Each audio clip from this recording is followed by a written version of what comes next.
A paz do Senhor, igreja. Eu sei que vocês estavam esperando o pastor Micael, mas vocês podiam me dar um voto de confiança hoje. Amém? Vamos abrir as nossas Bíblias no Evangelho segundo escreveu Marcos. Evangelho de Jesus Cristo segundo escreveu Marcos. Deixa eu contar uma coisa rapidinho aqui para os irmãos antes de começar. O pastor Micael falou comigo ontem à noite. Ontem à noite mesmo eu escrevi uma ministração e falei assim, amanhã eu vou passar o dia pensando nisso. O dia foi extremamente corrido. Chegando aqui eu falei, não, vou pregar alguma coisa que eu já preguei, para ficar um pouco mais tranquilo. E fui ali para a secretaria e escolhi uma ministração. Chegando aqui, o pastor Micael canta a música da minha pregação de ontem. Eu falei, não tem jeito, eu vou ter que obedecer aquilo que o Espírito Santo me conduz a fazer. É a primeira vez que eu prego nesse texto, mas eu creio que o Espírito Santo fará o que Ele tem para fazer nessa noite, porque assim Ele nos conduziu, amém? Você crê que o Senhor é quem conduz as nossas vidas? Amém. Evangelho de Jesus Cristo, segundo escreveu Marcos, capítulo de número 4. Evangelho de Jesus Cristo, segundo escreveu Marcos. O primeiro evangelista a escrever foi Marcos. Capítulo de número 4, verso de número 35, nos diz o seguinte: naquele dia, sendo já tarde, disse-lhe Jesus: passemos para outra margem. A igreja repete comigo: passemos para outra margem. E eles, despedindo a multidão, levaram assim como estavam no barco. Os outros barcos o seguiam. Ora, levantou-se grande temporal de vento, e as ondas se arremessavam contra o barco, de modo que o mesmo já estava a encher-se de água. E Jesus estava na popa, dormindo sobre o travesseiro. Eles o despertaram e disseram: mestre, não te importa que pereçamos? E ele, despertando, repreendeu o vento: acalma-te, emudece. Até aqui, igreja, amém? Pode se assentar. Meus irmãos, esse texto fala tanto, e o pastor Micael: o vento balançou o meu barco em alto mar, foi então que chamei ao filho de Davi, tenha compaixão de mim. Quando ele cantou isso, eu falei, essa mesma administração do dia de hoje. E esse texto me fez enxergar no dia de ontem algo que eu nunca havia enxergado. E eu estou batendo esse ano a 20ª vez que eu estou lendo a Bíblia toda. E eu não tinha conseguido identificar essa característica nesse texto. Jesus que deu a ordem de que passemos para o outro lado, para outra margem. Foi Jesus que impeliu que eles entrassem no barco para fazer aquela viagem.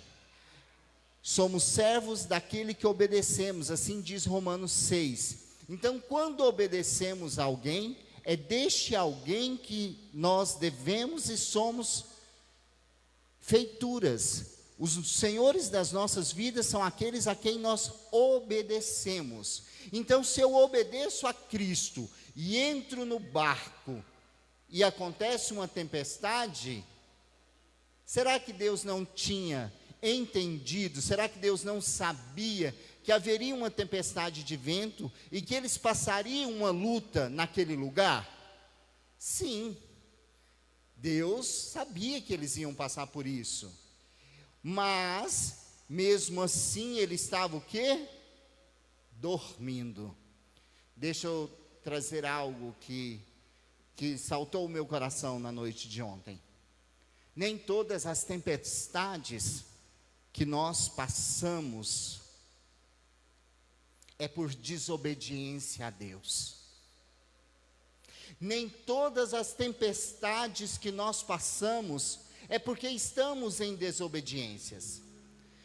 Para você que é um pouco mais jovem que eu e não se converteu há tantos anos assim, Antigamente, quando a gente estava passando por alguma coisa na vida, ou profissional, ou religiosa, ou financeira, o primeiro questionamento era o seguinte: no que será que o irmão Francisco, o pastor Francisco está pecando?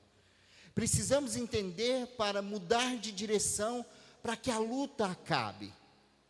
Deixa eu dizer uma coisa para os irmãos: nem toda luta que nós passamos é porque estamos em desobediência.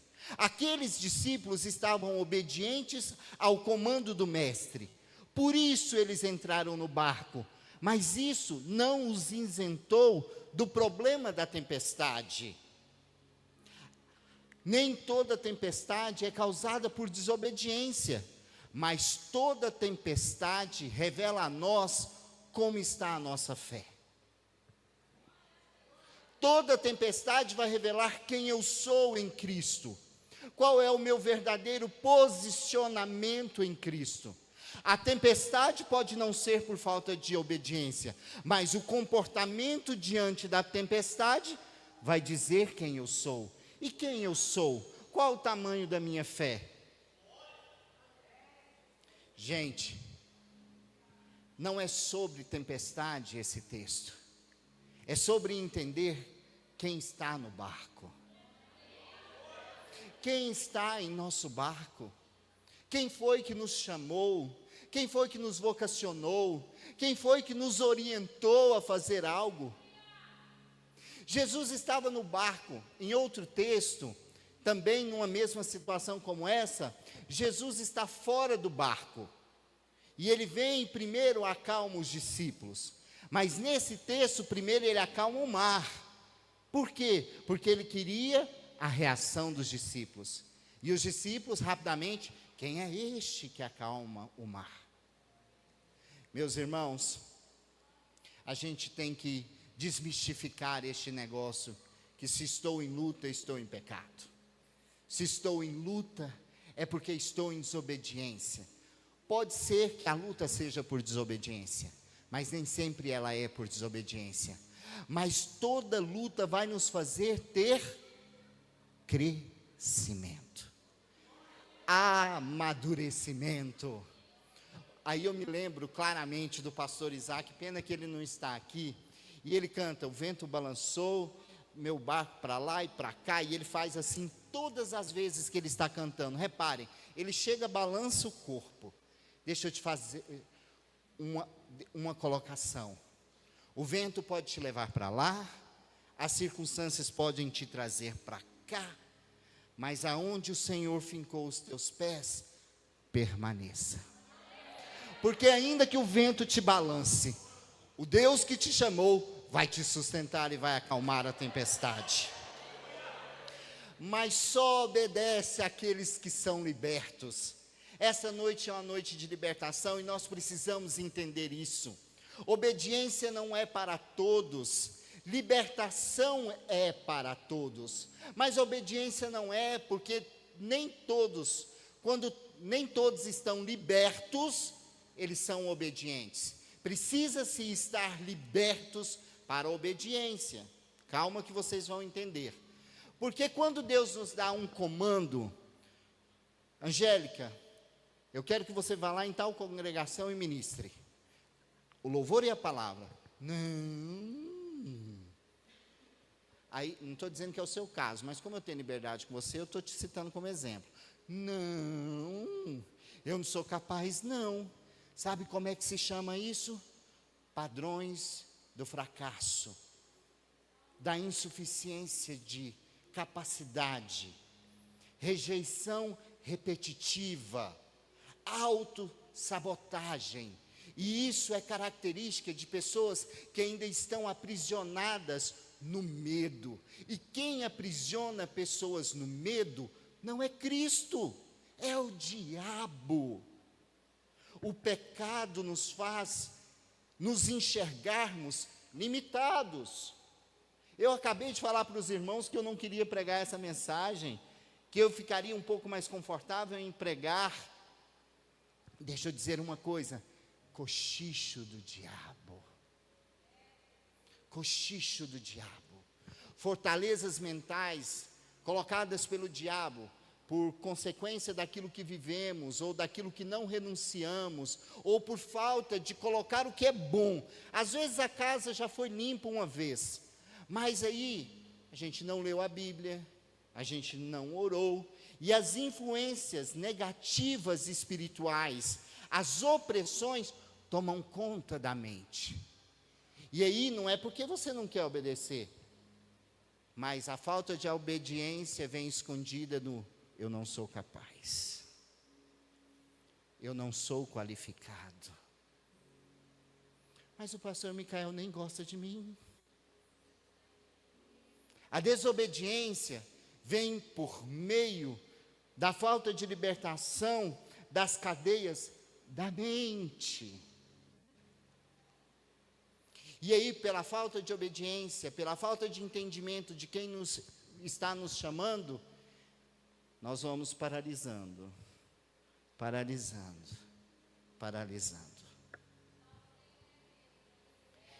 Mas nessa noite, você não veio aqui por um acaso. Se o Senhor te trouxe aqui, foi porque Ele quer quebrar essas cadeias na sua mente, na minha mente, em nossas mentes. Sabe por quê? Porque o diabo não poderá ter influências sobre as nossas vidas quando o Espírito de Deus soprar sobre nós de maneira clara. Então, os ciclos geracionais serão rompidos, as cadeias serão quebradas, os padrões familiares serão quebrados. Padrões familiares, sim. Eu não estou dizendo para você deixar de observar a sua família e trazer de bom as tradições da sua família. Ir à igreja, ser um bom pagador, ser um bom profissional, tratar bem as pessoas.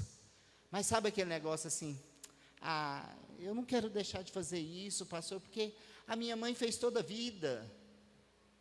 Eu vou citar um exemplo, e eu não tenho nada contra a igreja católica, pelo contrário, eu amo a igreja católica, sou fruto de lá também. Outro dia fui num velório, pastor Micael do céu, eles rezaram tanto terço que por fim até eu estava rezando o terço. Mas deixa eu te dizer, você tem que deixar de fazer as coisas por entendimento do que é correto e do que não é correto. E não porque sua mãe fazia assim, seu pai fazia assim, e eu vou morrer fazendo assim. Hoje eu tenho a consciência que eu não devo me prostrar diante de imagens, mas na minha família isso me foi ensinado, e por muitos anos eu fiz isso. Mas eu preciso quebrar as cadeias das tradições da minha família, que não estão alinhadas à palavra do Senhor. Meus irmãos, as boas tradições familiares, que estão alinhadas à palavra do Senhor, devem ser observadas com diligência. Mas aquilo que não está alinhado, nós precisamos rejeitar. Rejeitar. Rejeitar em nome de Jesus, em nome de uma libertação, para ser livre em Cristo, para obedecê-lo e cumprir aquilo que Ele tem como propósito para a minha vida, e sendo assim, poder agir em favor da igreja de Cristo na terra. Quando eu faço isso, eu perco o comportamento de coitadinho, de fragilizado, de incapaz. Sentenças negativas espirituais são canceladas quando mudamos de posição. Aí a gente não fica pulando de igreja em igreja. Aí eu não fico parando de fazer as coisas de Deus. Eu faço independente do vento. Ou vocês acham que eu, o pastor Micael, o pastor Ariane, os demais pastores, sempre que estamos aqui, não está batendo nenhum vento em nossa casa? Será mesmo? Hoje eu vi um post do pastor Micael que às 3 horas da manhã ele estava com o filho no hospital. Ele está aqui cantando. O menino está ali, olha lá. Ó. Talvez não seria melhor ele estar em casa?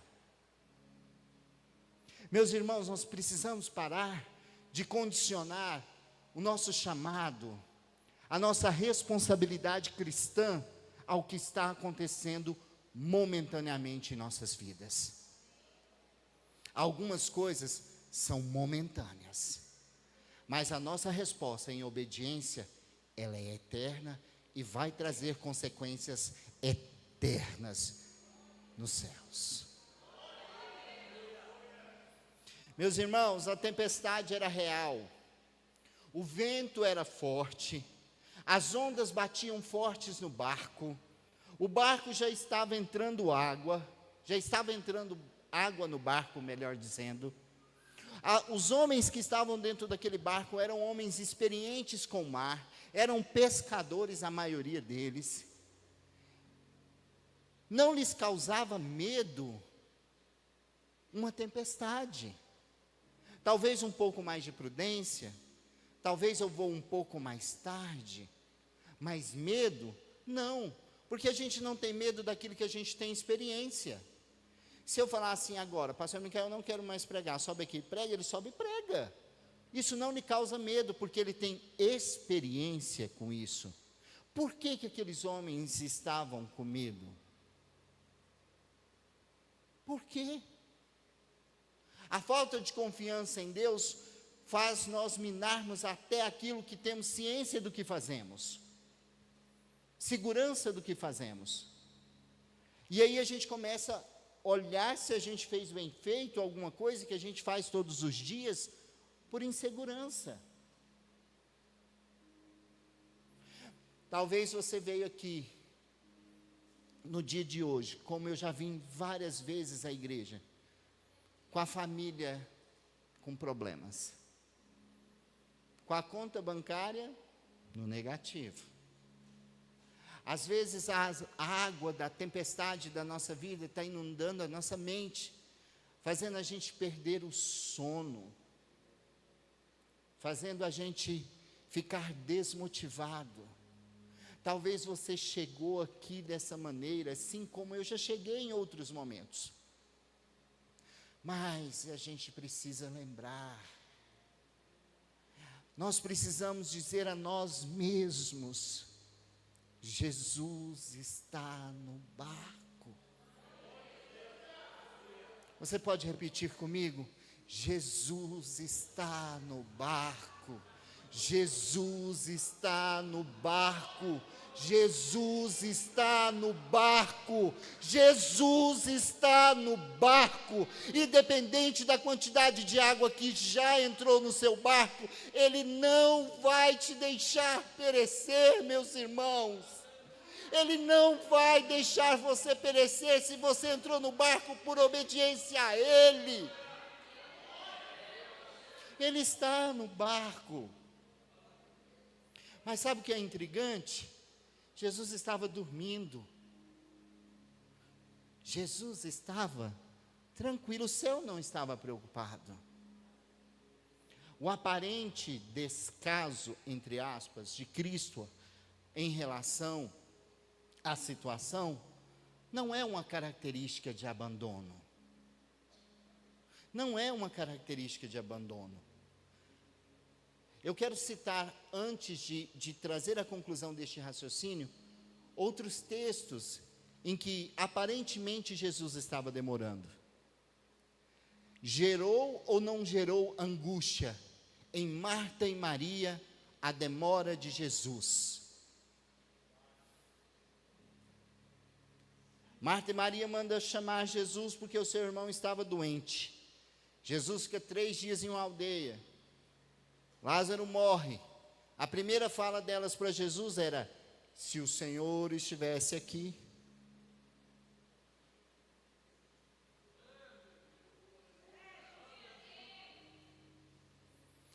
A minha Bíblia vai dizer que até Jesus aprendeu por meio do sofrimento. Até Jesus aprendeu por meio daquilo que sofreu. Como eu citei anteriormente, nesse texto, primeiro ele acalma o mar e depois os discípulos. Naquele outro texto, em que Jesus vem andando sobre as águas, Pedro também anda sobre as águas, Primeiro ele acalma os discípulos e depois acalma o mar. Por quê, pastor? Porque às vezes Jesus precisa nos acalmar, acalmar nossos sentimentos, porque ele pode apaziguar toda uma situação. Mas se eu ainda estou envolto a uma inquietude, eu vou chegar num lugar calmo e vou trazer o caos. Vou repetir. Às vezes, Jesus não tem que acalmar a situação.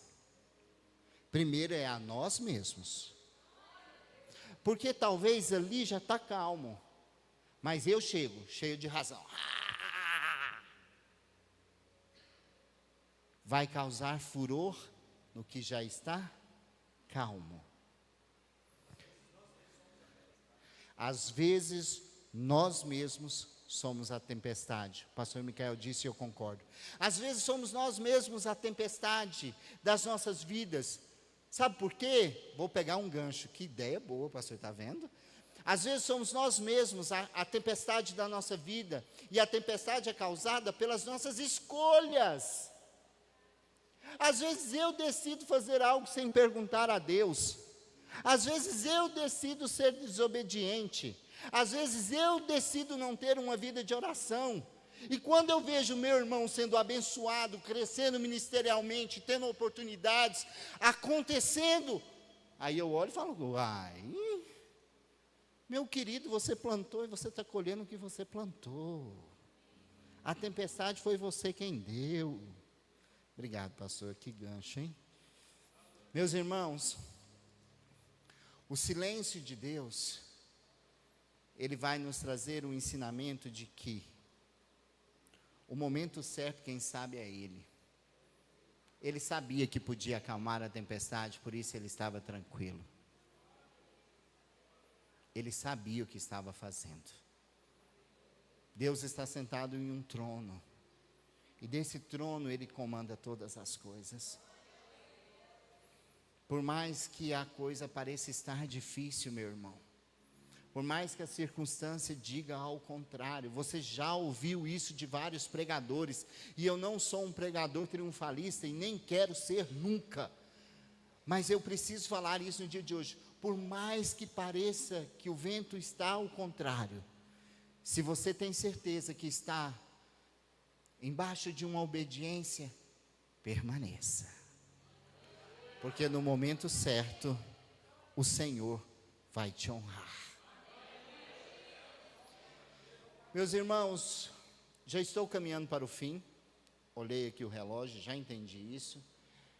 Às vezes, o Senhor não nos avisa das tempestades. Jesus sabia ou não sabia que havia tempestade naquela noite? E por que Ele não avisou os discípulos? E por que Ele mandou mesmo assim os discípulos? Quantas vezes nós ouvimos palavras proféticas, e eu acredito totalmente nisso, tá? Eu sou fruto de palavras proféticas. Você vai ser um grande homem de Deus, Gabriel. Você vai dirigir grandes igrejas. Haverá um povo sendo guiado pelo seu cajado. Só que, no meio disso, haverá decepções, traições, haverá cansaço, haverá fadiga. Mas o Senhor que chama e que promete, é o que sustenta até lá. É o que sustenta, é o que faz você caminhar até chegar lá. Então o Senhor não vai te dar uma palavra assim, primeiro você vai passar a luta para depois acontecer isso. Não. Primeiro nós precisamos aprender a confiar em quem nos chamou, em quem nos vocacionou. E aí, por meio dessa confiança, Ele vai aplanando os caminhos, Ele vai desatando os nós das diferenças, Ele vai tirando as cadeias espirituais do caminho, para que o nosso caminhar seja um pouco mais leve. Mas e aí?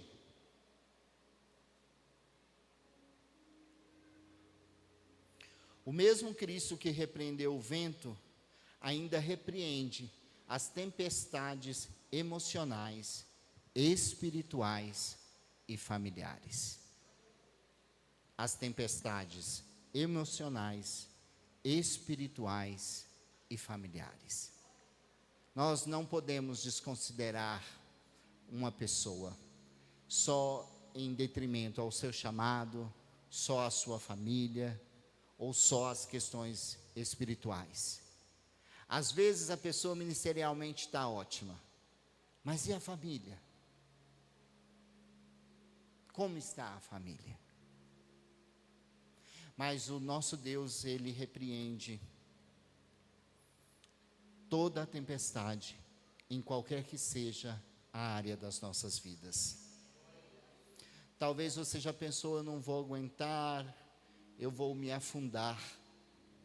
Mas, meus irmãos, o barco não vai afundar.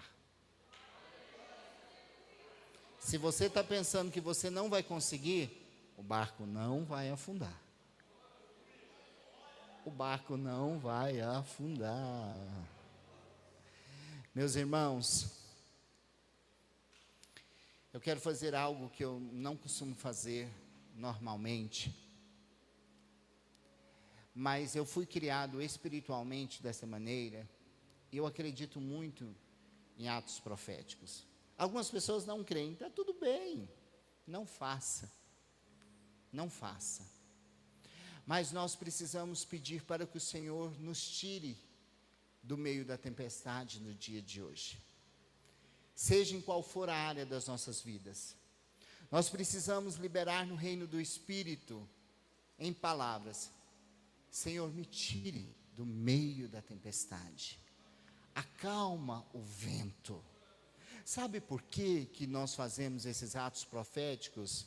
E eu sempre estimulo as pessoas a fazerem, porque existe um reino espiritual muito mais real do que possamos imaginar. E o inimigo das nossas almas vai ser obrigado a enxergar o Espírito Santo acalmando a tempestade, nos colocando de pé e erguendo as nossas cabeças. Você crê nisso? Fique de pé, meus irmãos. Não precisa vir aqui à frente, mas você vai repetir comigo: Deus, acalma a tempestade, acalma o vento, me coloque de pé, erga a minha cabeça, e que seja sempre a tua vontade em minha vida. Erga as tuas mãos e repita comigo: eu não vou afundar. Minha casa não vai afundar. Meu ministério não vai afundar. O vento da tempestade não muda o meu destino, mas o vento do Espírito pode me levar onde quer que for. Pai, em nome de Jesus, eu oro pelo teu povo, para que o espírito do medo bata em retirada neste momento, em nome de Jesus, para que toda ansiedade caia por terra, para que todo espírito de confusão saia, em nome de Jesus. Todo espírito de confusão saia, em nome de Jesus. Toda opressão maligna saia, em nome de Jesus. Que as mentes sejam libertas, que o teu povo seja liberto, que as cadeias da divisão sejam quebradas, mas que a tua boa, doce e poderosa vontade possa prevalecer nesta casa, na igreja de Jesus na terra. Pai, em nome de Jesus, que a tua boa vontade seja estabelecida na vida dos meus irmãos. Pai, erga a cabeça de todos eles, os conduzindo, Senhor, na certeza de que o Senhor está no barco, e o Senhor não vai jamais nos desamparar. Pai, não desampara o teu povo, não desampara nenhuma vida que aqui está presente, nenhuma família que aqui está representada, Senhor. Cubra-os com o teu poder, com a tua graça, com a tua misericórdia, e que a tua misericórdia alcance as nossas vidas diariamente, em nome de Jesus. Amém. Você crê que a tempestade acabou? Aplausos ao Senhor.